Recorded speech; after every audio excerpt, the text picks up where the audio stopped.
Hello दोस्तों, welcome to my channel साधना। आपने अगर मेरे चैनल को कभी देखा है तो आपने देखा होगा कि मैं भगवान जी से रिलेटेड बहुत सी वीडियोस डालती हूँ। लेकिन आज मैं हम सभी के लिए कुछ श्लोक और उनका अर्थ लेकर आई हूँ। और ये वीडियोस पेरेंट्स से मेरी रिक्वेस्ट है कि अपने बच्चों को ज़रूर दिखाएं, क्योंकि आजकल के दौर में हम लोग इन चीज़ों को बहुत पीछे छोड़ते जा रहे हैं। बच्चे इन चीज़ में बिल्कुल इंटरेस्ट नहीं दिखाते और ये हमारा हिंदू कल्चर है जिसमें हिंदी और संस्कृत भाषाओं को बहुत ही मान्यता दी जाती है। तो आज हम गीता का एक श्लोक पढ़ेंगे जिसे कि बच्चे अगर सीखेंगे तो उनका ज्ञान भी बढ़ेगा और उनके जीवन में उन्हें अच्छे काम करने के लिए शिक्षा भी मिलेगी। तो आज मैं गीता का पहला श्लोक लेकर आई हूँ, जो कि है कर्मण्यवाधिकारस्ते मा फलेषु कदाचन मा कर्म फल हेतु गुर्मा ते संगोत्सव कर्मणि।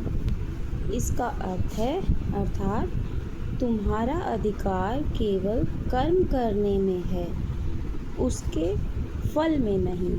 यानी कि हमारा काम जो है अपना काम करना है और उसके फल की इच्छा हमें नहीं करनी है। इसलिए कर्म फल की चिंता मत करो, ना ही निष्क्रियता की ओर आकर्षित हो। एक बार मैं फिर से इसका अर्थ पढ़ती हूँ। तुम्हारा अधिकार केवल कर्म करने में है, उसके फल में नहीं। इसलिए कर्म फल की चिंता मत करो और ना ही निष्क्रियता की ओर आकर्षित हो।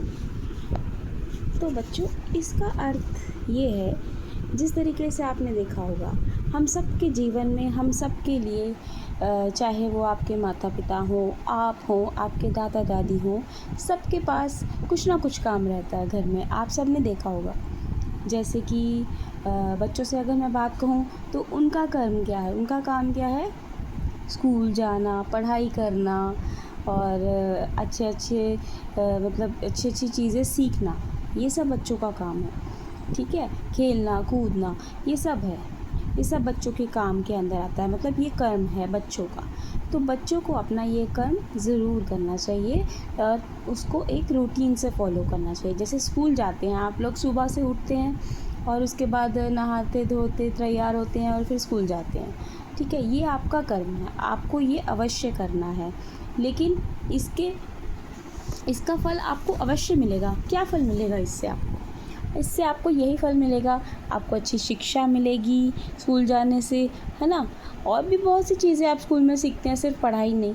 तो उसका फल आपको ज़रूर मिलेगा, लेकिन उसकी इच्छा नहीं रखनी। वो इच्छा आपको उसको रखने की ज़रूरत ही नहीं है। जो आप काम करेंगे उसका फल आपको अवश्य मिलेगा, भगवान जी आपको फल अवश्य देंगे।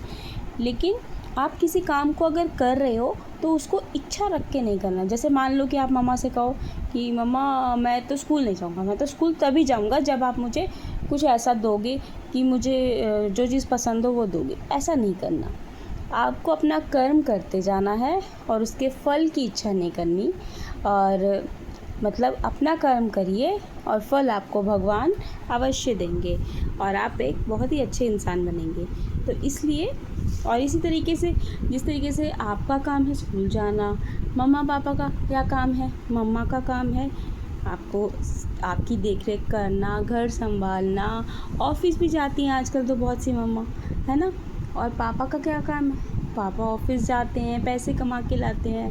मम्मा भी पैसे कमा के लाती हैं, फिर भी घर का काम करती हैं। लेकिन वो उनका कर्म है, आपकी देख रेख करना। लेकिन मम्मा सब काम और पापा सब मिल के करते हैं, है ना। लेकिन वो उसके लिए इच्छा नहीं रखते। जैसे कि मम्मा मान लो आपसे कहे मैं तो आपके लिए खाना तब बनाऊंगी जब मुझे इसके लिए कोई गिफ्ट मिले। ऐसा तो मम्मा नहीं कहती ना। मम्मा अपना कर्म कर रही हैं क्योंकि ये उनका काम है, आपका ध्यान रखना, घर का ध्यान रखना, सब चीज़ें करना, है ना। तो बच्चों, ये वीडियो मैं स्पेशली आजकल के बच्चों के लिए बना रही हूँ, जो कि काइंड ऑफ जेन ज़ी बच्चे हैं आजकल के। तो उनको समझना चाहिए कि हमें अपना काम समय पर करना चाहिए और उसके फल की इच्छा कभी नहीं करनी चाहिए। तो हम एक बार फिर से ये पढ़ते हैं। कर्मण्येवाधिकारस्य मा फलेषु कदाचन मा कर्मफलहेतुर्मा ते संगोऽस्त्वः कर्मणि। अर्थात तुम्हारा अधिकार केवल कर्म करने में है, उसके फल में नहीं। इसलिए कर्म फल की चिंता मत करो, ना ही निष्क्रियता की ओर आकर्षित हो।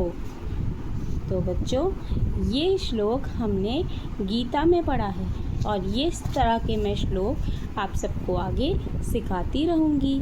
तो आगे से ये सब सीखने के लिए और नए नए वीडियोस देखने के लिए प्लीज़ मेरे चैनल को सब्सक्राइब कीजिए, ताकि मैं आपके लिए इस तरह की ज्ञान की बातें और लाती रहूं।